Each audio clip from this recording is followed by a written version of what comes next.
Hello students, welcome to Shiny Max. 9ஆம் வகுப்பு பயிற்சி 9.2ல் 3வது கணக்கு பார்க்கலாம். ஒரு வினாவிற்கான சரியான விடையை ஊகிப்பதற்கான நிகழ்தகவு x/3 என்க.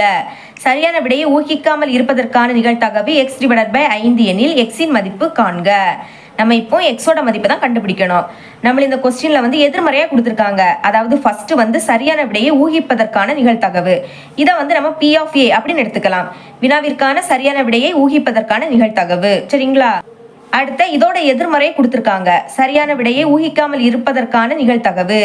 அதை P of A dash, அதாவது இதோட எதிர்மறை கொடுத்துருக்கனால P of A dash அப்படின்னு எழுதிக்கிட்டேன். வினாவிற்கான சரியான விடையை ஊகிக்காமல் இருப்பதற்கான நிகழ்தகவு.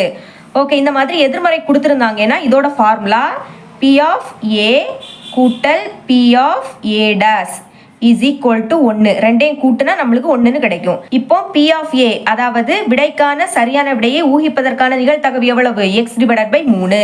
அப்ப P of A யோட மதிப்பு x/3 கூட்டல் இனி P of A dash, அது சரியான விடையை ஊகிக்காமல் இருப்பதற்கான நிகழ்தகவு x/5. அப்ப P of A dash ஓட மதிப்பு x/5 is equal to 1. இப்ப குறுக்கு பெருக்கல் பண்ணுங்க. 5ஐயும் xஐயும் பெருக்கினா என்ன கிடைக்கும்? 5x. நடுவுல கூட்டல். இனி 3ஐயும் xஐயும் பெருக்கினா 3x டிவைடட் பை கீழே இருக்கக்கூடிய 2ஐயும் பெருக்குங்க. 5 3 15. இந்த சைடு 1 இருக்கு. இனி கூட்டுங்க. 5ஐயும் 3ஐயும் கூட்டினா 8. 2லயும் x இருக்கனால xன்னு எழுதிக்கலாம். இனிமே இஸ் ஈக்குவல் டு இங்க 1 இருக்கு, வகுத்தல்ல இருக்கக்கூடிய 15 அந்த பக்கம் போச்சுன்னா பெருக்கலா மாறிடும். அப்போ பெருக்கல் 15. இனி எக்ஸ் தானே கண்டுபிடிக்கணும். எக்ஸை மட்டும் வச்சுக்கலாம்.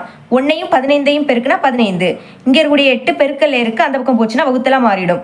அப்போ டிவைடட் பை 8. ஃபைனலா எக்ஸோட மதிப்பை கண்டுபிடிச்சிட்டோம். சரிங்களா? இவ்வளவு தான் இந்த சம். இது உங்களுக்கு கிளியரா அண்டர்ஸ்டாண்ட் ஆயிருக்கும் நம்புறேன். தேங்க்ஸ் ஃபார் வாட்சிங்.